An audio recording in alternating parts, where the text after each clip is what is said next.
Hello, hi, I'm Sid from Sid's Wood Shack, and if you're setting up a wood shop this spring, this summertime perhaps, I want to give you a few tips and show you what I've done in my shop to help me become an efficient worker, a safe worker, and perhaps one of the first things you have to do is make sure you have safety glasses. I also use an apron, but let me take you on a tour of my shop. I'm going to walk around with the camera and show you some basic setups that maybe would help you out when you set up your shop this spring. Okay, so you're going to set up a wood shop. The first thing you want to do is put up plenty of pegboard space. I have a lot of pegboards with a lot of brackets to hold many things. It really has come in handy. And I put those up after I built all my workbenches. You get a 2 4x8 sheets of plywood of some type, or press board, OSB board. Get you quite a few 2x4s. You can build some real nice workbenches. So I know it looks like it's packed with a lot of stuff. That's because it is. And so after those were built, I don't know if you can see it way in the back, there's a backboard to the bench, and then the pegboards curl all around the top. Then if I was going to do woodworking, I wanted a place to store my wood. So I took some scrap lumber and made some brackets like that, and even one under here, and hammer those way over there to way over here. It holds a lot of weight. You could bolt those on. I think I have screws and nails in these. You can see how I attach them to the 2x4s. And I believe that's 18 inches. This one's 12 inches, and the one on the bottom is about 8 inches. It gets bigger as you go higher, because you know what? I just don't like hitting my head. So there you go. And it'll hold a lot of weight. I get a lot of lumber packed in there, and it really does come in handy. I even got a little bit of metal on that shelf. Over the years, I accumulated a lot of different kind of clamps, and so I made me a clamp area. I call this my clamp center. I have 4-foot pony clamps down below, other kind of clamps and bars, pipe down below for usage. There's a lot of C-clamps. There's some other kind of clamps, just like a hand clamp, I guess. And then even up top, there's some small ones just like this. Those are about 2 inches or 3 inches. Those little C-clamps. Here's some bigger ones. Let me show you from the side. And so have a clamp center. You got a lot of clamps, you're going to use them. Have a place to store them, and then put them right back when you use them again. Okay, one dilemma I ran into is I had box after box in storage of all kind of paint, stains, cans of stuff, WD-40 and the whatnot. And so I made me a stain and paint center. I call this a paint center. What I did, I took some very small pieces of lumber, and it came out from the 2x4, and then put shelving on here. I think all these are about 6 inches out, so that gives me a lot of room.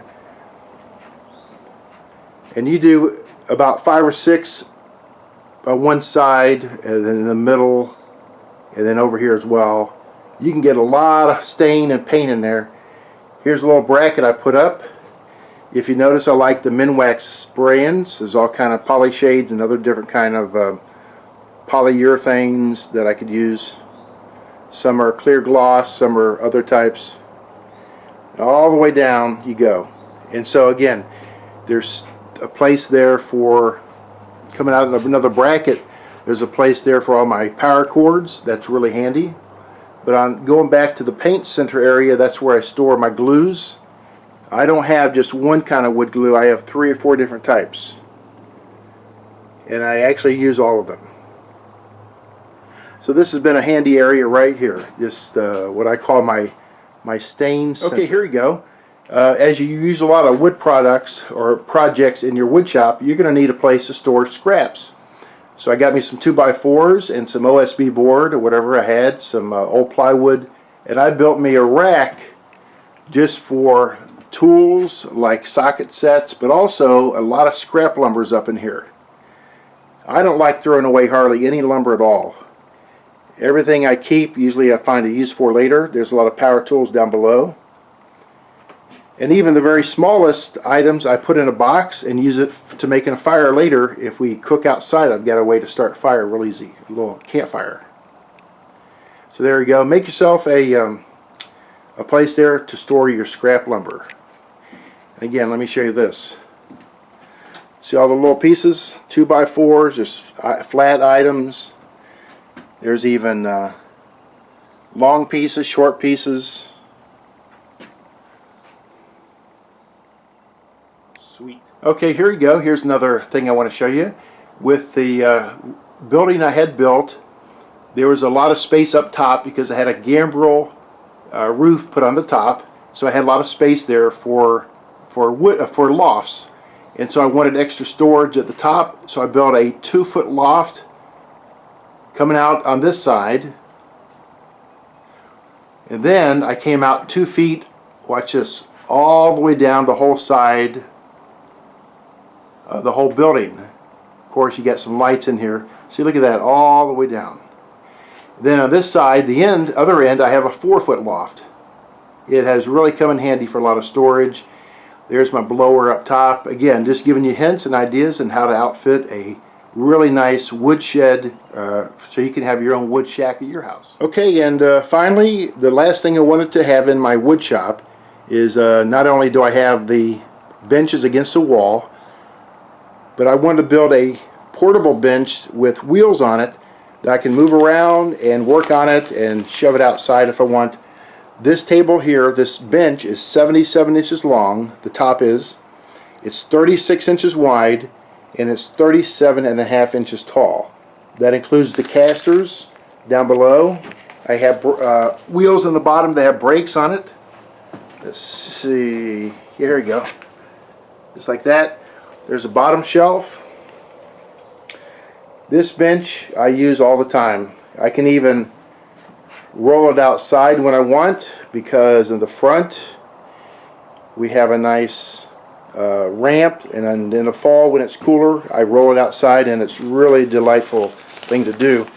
Then when I had the wood shop electric put in my shop, I had electric put on here, and in the other corner, and then there's a 10-foot cable that we had put on here. See this?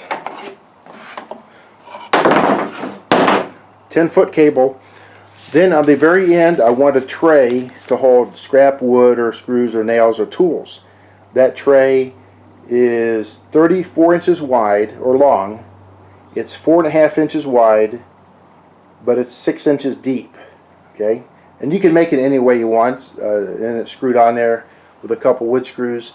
But this table here really has come in handy.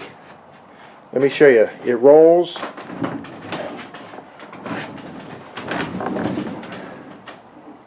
There we go. Let's push it. There you go. That'll push all day long, and again I can roll it outside or use it anywhere in here. And again, just to share that with you. Thanks for joining me. Bye.